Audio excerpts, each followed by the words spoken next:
خدا باپ کے زندہ و جلال کلام میں سے زندگی برا کلام، پالوس رسول کا پہلا خط کرنتھیوں کے نام، اس کا 14 باب 1 سے 40 آیت مبارکہ تک۔ محبت کے طالب ہو اور روحانی نعمتوں کی بھی آرزو رکھو، خصوصاً اس کی کہ نبوت کرو، کیونکہ جو بیگانہ زبان میں باتیں کرتا ہے وہ آدمیوں سے باتیں نہیں کرتا بلکہ خدا سے، اس لیے کہ اس کی کوئی نہیں سمجھتا، حالانکہ وہ اپنی روح کے وسیلہ سے بھید کی باتیں کہتا ہے۔ لیکن جو نبوت کرتا ہے وہ آدمیوں سے ترقی اور نصیحت اور تسلی کی باتیں کہتا ہے۔ جو بیگانہ زبان میں باتیں کرتا ہے وہ اپنی ترقی کرتا ہے، اور جو نبوت کرتا ہے وہ کلیسیا کی ترقی کرتا ہے۔ اگرچہ میں یہ چاہتا ہوں کہ تم سب بیگانہ زبانوں میں باتیں کرو، لیکن زیادہ تر یہی چاہتا ہوں کہ نبوت کرو۔ اور اگر بیگانہ زبانیں بولنے والا کلیسیا کی ترقی کے لیے ترجمہ نہ کرے تو نبوت کرنے والا اس سے بڑا ہے۔ پس اے بھائیو، اگر میں تمہارے پاس آ کر بیگانہ زبانوں میں باتیں کروں اور مکاشفہ یا علم یا نبوت یا تعلیم کی باتیں تم سے نہ کہوں تو تم کو مجھ سے کیا فائدہ ہوگا؟ چنانچہ بے جان چیزوں میں بھی جن سے آواز نکلتی ہے، مثلاً بانسری یا بربط، اگر ان کی آوازوں میں فرق نہ ہو تو جو پھونکا یا بجایا جاتا ہے وہ کیوں کر پہچانا جائے؟ اور اگر ترہی کی آواز صاف نہ ہو تو کون لڑائی کے لیے تیاری کرے گا؟ ایسے بھی تم بھی اگر زبان سے واضح بات نہ کہو تو جو کہا جاتا ہے کیوں کر سمجھا جائے گا؟ تم ہوا سے باتیں کرنے والے ٹھہرو گے۔ دنیا میں خواہ کتنی ہی مختلف زبانیں ہوں، ان میں سے کوئی بھی بے معنی نہیں ہوگی۔ بس اگر میں کسی زبان کے معنی نہ سمجھوں تو بولنے والے کے لیے نزدیک میں اجنبی ٹھہروں گا، اور بولنے والا میرے نزدیک اجنبی ٹھہرے گا۔ بس تم جب روحانی نعمتوں کی آرزو رکھتے ہو تو ایسی کوشش کرو کہ تمہاری نعمتوں کی افزانی ہو سے کلیسیا کی ترقی ہو۔ اس سبب سے جو بیگانہ زبان میں باتیں کرتا ہے وہ دعا کرے کہ ترجمہ بھی کر سکے۔ اس لیے اگر میں کسی بیگانہ زبان میں دعا کروں تو میری روح تو دعا کرتی ہے مگر میری عقل بیکار ہے۔ پس کیا کرنا چاہیے؟ میں روح سے بھی دعا کروں گا اور عقل سے بھی دعا کروں گا، روح سے بھی گاؤں گا اور عقل سے بھی گاؤں گا۔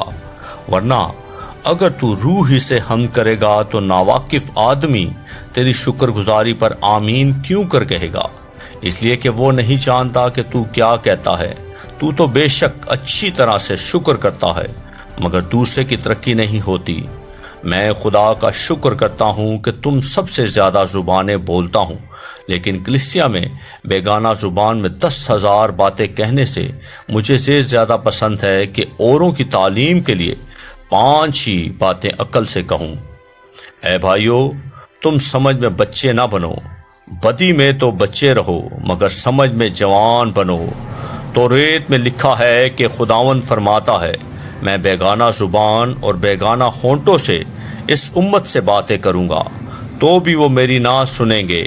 پس بیگانہ زبانیں ایمانداروں کے لیے نہیں بلکہ بے ایمانوں کے لیے نشان ہیں، اور نبوت بے ایمانوں کے لیے نہیں بلکہ ایمانداروں کے لیے نشان ہے۔ پس اگر ساری کلیسیا ایک جگہ جمع ہو اور سب کے سب بیگانہ زبانیں بولیں اور ناواقف اور بے ایمان لوگ اندر آ جائیں تو کیا وہ تم کو دیوانہ نہ کہیں گے؟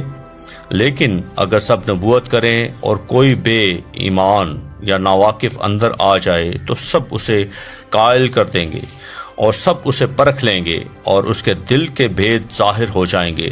تب وہ منہ کے بل گر کر خدا کو سجدہ کرے گا اور اقرار کرے گا کہ بے شک خدا تم میں ہے۔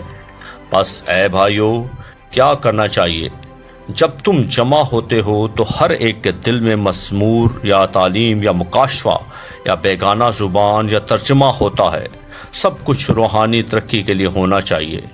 اگر بیگانہ زبان میں باتیں کرنا ہو تو 2 یا 2 سے زیادہ سے زیادہ 3 شخص باری باری سے بولیں اور ایک شخص ترجمہ کرے، اور اگر کوئی ترجمہ کرنے والا نہ ہو تو بیگانہ زبان بولنے والا کلیسیا میں چپکا رہے اور اپنے دل سے اور خدا سے باتیں کرے۔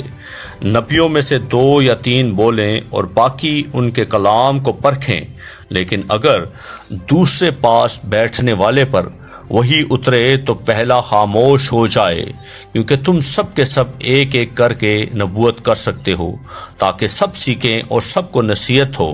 اور نبیوں کی روحیں نبیوں کے تابع ہیں، کیونکہ خدا ابتری کا نہیں بلکہ امن کا بانی ہے، جیسے مقدسوں کی سب کلیسیاؤں میں ہے۔